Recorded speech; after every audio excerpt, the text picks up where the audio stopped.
Hello friends, welcome to the spirit of physics. Myself Ashish and start करते हैं आज का सेशन। पिछले वीडियो सेशन में इलेक्ट्रिक डाइपोल के बारे में पढ़ा था और आज के वीडियो सेशन में इलेक्ट्रिक डाइपोल मतलब वैद्युत द्विध्रुव के कारण वैद्युत क्षेत्र की तीव्रता निकालनी है। आपको पता था क्या बताया था उसमें कि वैद्युत द्विध्रुव के कारण दो स्थितियों में वैद्युत क्षेत्र की तीव्रता निकलती है, अक्षीय स्थिति में और निरक्षीय स्थिति में। तो आज स्टार्ट करते हैं अक्षीय स्थिति। तो जो हेडिंग होगी वो होगी वैद्युत द्विध्रुव की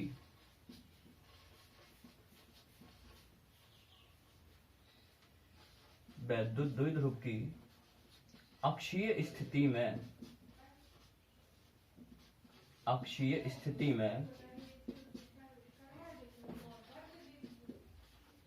वैद्युत क्षेत्र की तीव्रता।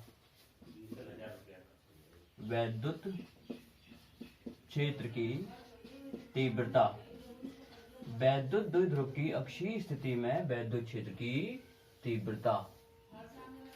वैद्युत द्विध्रुव की अक्षीय स्थिति में वैद्युत क्षेत्र की तीव्रता। देखो वैद्युत द्विध्रुव क्या होता है? वैद्युत द्विध्रुव होता है जब दो आवेश,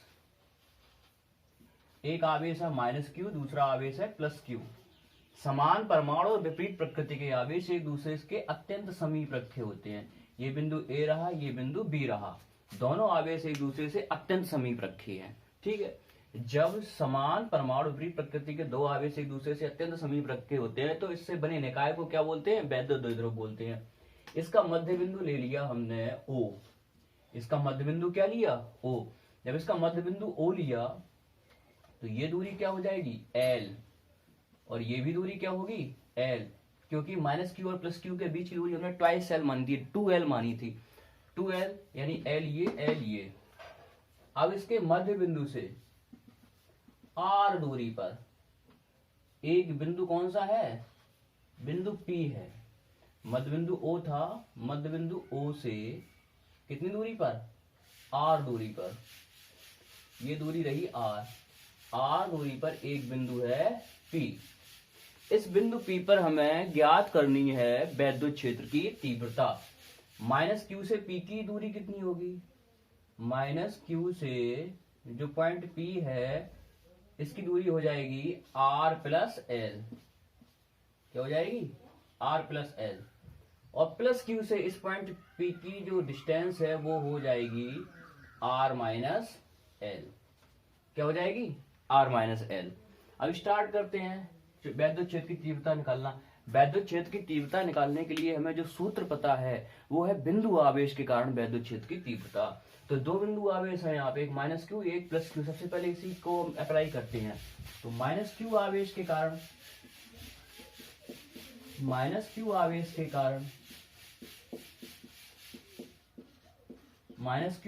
कारण तीव्रता। देखो -q आवेश के कारण तीव्रता क्या होगी? वैसे फॉर्मूला होता है E = 1/4πε0 q/r²। यही तो होता है। तो -q के लिए हमने E1 ले लिया। E1 = 1/4πε0 q/, डिस्टेंस कितनी है? AP है, AP²।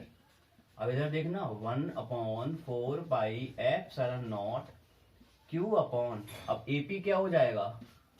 R + L, इसका whole of square. E1 equals क्या हो गया? 1/4πε0 q/, AP की जगह पे R + L। उसके बाद +q आवेश के कारण तीव्रता। +q आवेश के कारण तीव्रता। देखो +q आवेश के कारण तीव्रता कितनी होगी?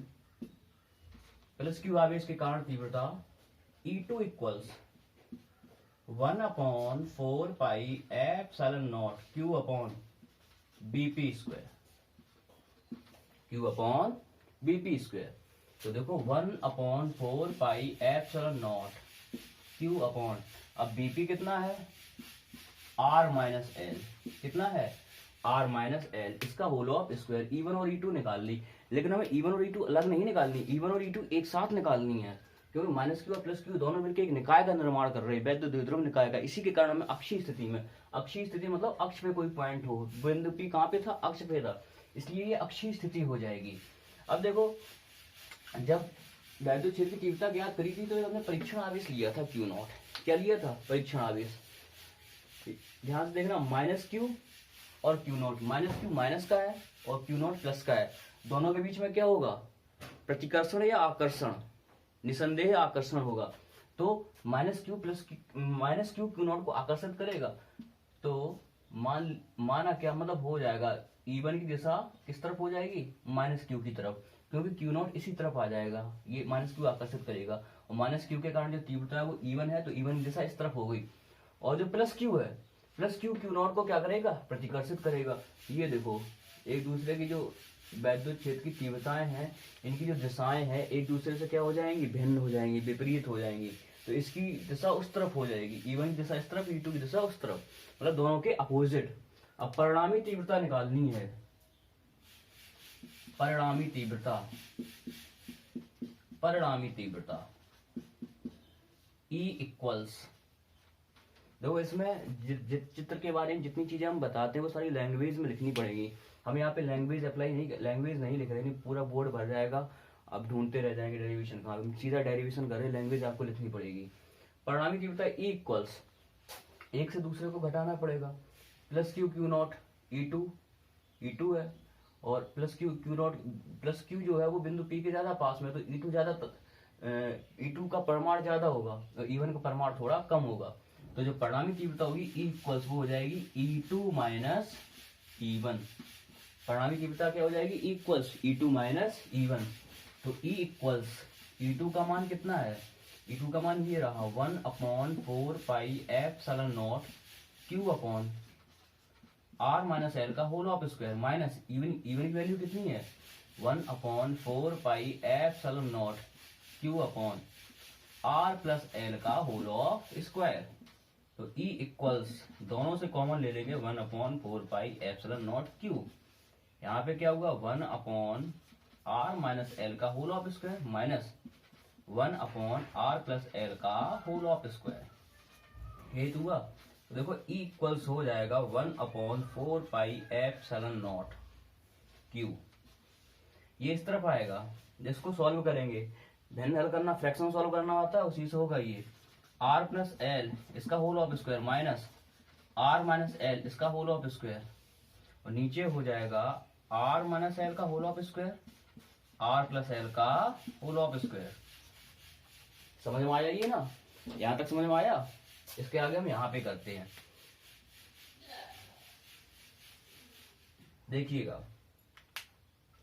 क्या होगा, E equals 1/4 pi epsilon naught Q, whole of square खोला तो R square plus L square plus 2RL, minus का अंदर मल्टीप्लाई होगा, माइनस का R square minus L square plus 2RL,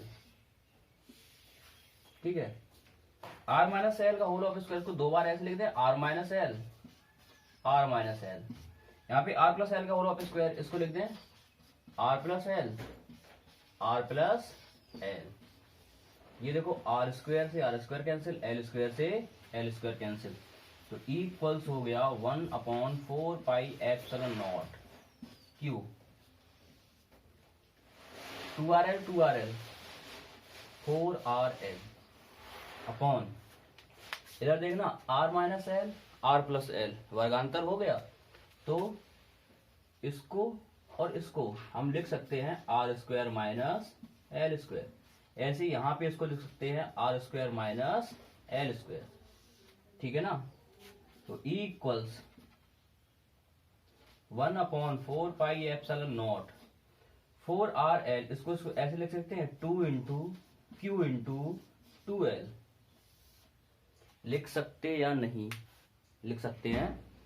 4 को लिख दिया 2 इंटू 2 और Q इंटू L सब मल्टीप्लाई में था, हमने इस प्रकार से लिख दिया क्योंकि हमें सुविधा होने वाली है आगे, और ये हो जाएगा R square minus L square का होल ऑफ स्क्वायर, देखो हो जाएगा। अब एक चीज देखना, यहाँ पे